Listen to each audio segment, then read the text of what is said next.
Are you interested in working for us? I'm not good at learning languages. Sue must be fed up with studying. What are the advantages of having a car? Thanks very much for inviting me to your party. How about meeting for lunch tomorrow? Why don't you go out instead of sitting at home all the time? Amy went to work in spite of feeling ill. I'm fed up with people telling me what to do. Before going out, I phoned Sarah. What did you do after finishing school? The burglars got into the house by breaking a window and climbing in. You can improve your English by reading more. She made herself ill by not eating properly. Many accidents are caused by people driving too fast. We ran 10 kilometres without stopping.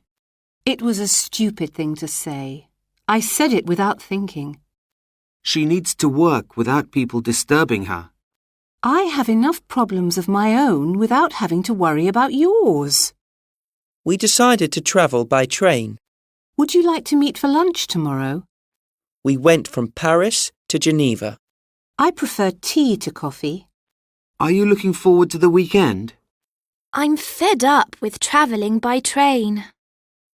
How about going away this weekend? I prefer driving to travelling by train. Are you looking forward to going on holiday?